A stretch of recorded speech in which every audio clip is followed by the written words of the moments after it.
I'm Serenity and welcome back to my channel and welcome to another cake decorating video. Today we're making my 23rd birthday cake, which is Dr. Pepper themed in honor of my favorite soda and it having 23 flavors. I know, kind of insane.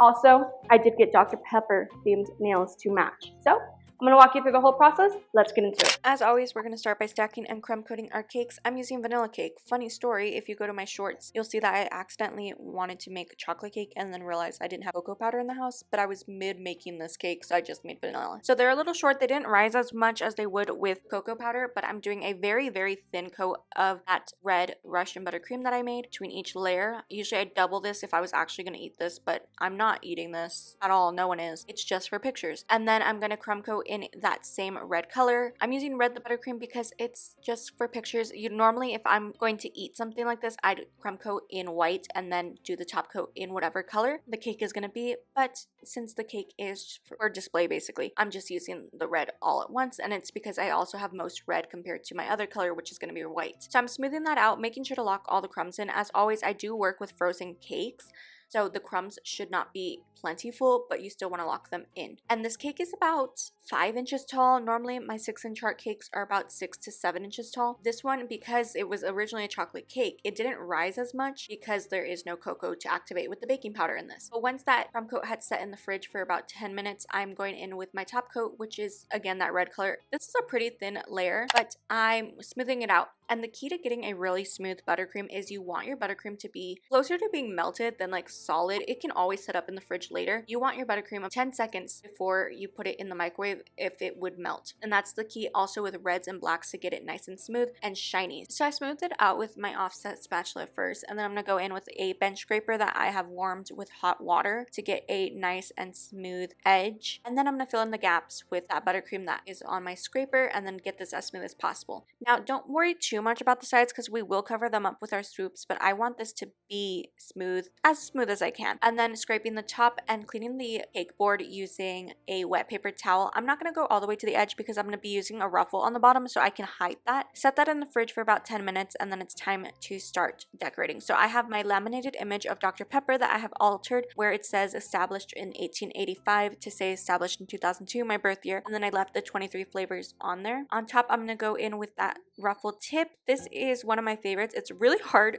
to work with on swoops, but it gives a gorgeous top and bottom lip look. And I'm making sure on the top it's just hanging over slightly because you want to see it under the next layer of buttercream we're going to do. Going all the way around, I'm going to indent with my half moon cookie cutter, and then on top of that I'm going to go in with my traditional 6B tip in the white buttercream. That is all the piping we're going to do on the top and bottom, and then it's time to start on our swoops. So we're going in with my all-time favorite ruffle tip, which is a 70 ruffle tip in the white, and this is kind of like folding sandwich meat in half, you know, where you fold it into itself and then you layer the next. That's how I'm doing this. It's really weird. You just watch how I'm doing this to get this perfect ruffle and changing the angle of my hand. And on top of that, I'm going to go in with a 21 shell tip back in that red buttercream, going all the way around in little dollops. And I'm going to connect these where each swoop meets with another dollop going downwards. And that is all the piping we're going to do. Like I said, this cake is shorter than my traditional 6-inch cakes, so piping is minimal on the sides. And now it's time for embellishments. So I knew I had to do a bunch of silver glitter because glitter is everything on a cake. But first I'm going to add a bunch of mini sprinkles. Where each of the swoops meet, I'm adding a little sprinkle curl and then mini sprinkles all the way on the top and bottom. It just adds a little pizzazz. Then I'm finally going to go in with that glitter spray all around. This is in silver and it's going to come up looking like white when light hits it. And finally the last thing I'm going to add is going to be these white bows that I've cut out. Now the tails are really long because I always prefer to trim a tail than letting it be too short, and I'm crossing them all on at the bottom and pressing them into the buttercream. It is going to stain the white ribbon, but that is okay. It's just for effect. So I'm only using 4 all the way around, and here is the completed cake. It is so gorgeous and came together in about 40 minutes.